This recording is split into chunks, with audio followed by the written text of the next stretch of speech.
My name is Keith Stewart, and I'm the Climate Change Director for WWF Canada. I've actually always been a really great admirer of the thought that's been going into Toronto community housing as they try and green their overall portfolio. I mean, they're the largest landlord in Canada, and not usually the person you think of as first going for green. You usually think of that something that's kind of, niche market for really wealthy people who have a Prius in the driveway. But I think Toronto Community Housing Corporation, it has that social mission, but it also realized that there's going to be energy savings for this in the long term, and particularly as they're doing their redevelopment, they're saying, okay, how can we dramatically reduce the energy use in our buildings and actually make a better quality of life for the tenants?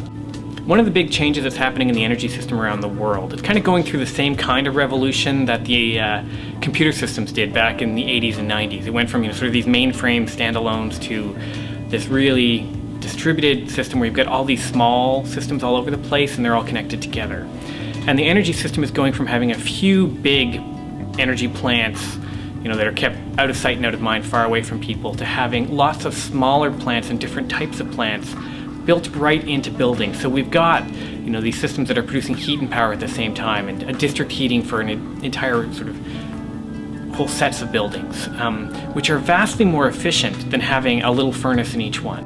But you can also start building in things like, much better insulation so that they don't need as much energy to begin with.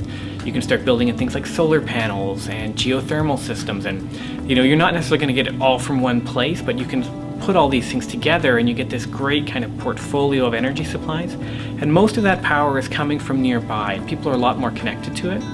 They have a much better idea of where their energy is coming from and how much they're using. If you look at the energy that goes into, say, a coal plant, your average coal plant here, 2/3 of the energy goes up the stack as heat, and it's completely lost, it's wasted. You might as well just throw it all away. And then you lose another big chunk of it transmitting it all that distance to the building.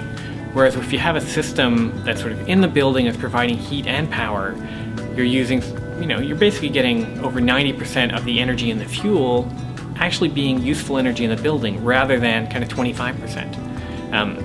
And that's a huge difference. And frankly, it's not going to make any difference to how comfortable your home is. It's not about freezing in the dark. It's about just doing things a lot smarter. And these are the kind of things which help produce a change in the way people look at energy, the people who live in the building, but also the people who are designing the buildings.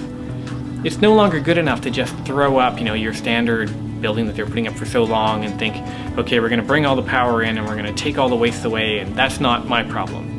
Now building designers and builders have to think about, okay, how is this going to operate as part of the environment? It's not something we're just simply going to stick on top of it and assume we can throw all the garbage away and get endless amounts of energy in. How can this actually work with nature rather than thinking we can sort of impose our will on nature? It's not just about the engineering, it's also about the kind of community you're going to have. And I think that's something that's really important to bring together, is the social environment and the natural environment. And if we can get those working together in a way, with frankly good economics by the fact that you're cutting down on the energy bills, that really is win-win-win across the board. And I think it's going to make better places for people to live, and it's going to make for a better city.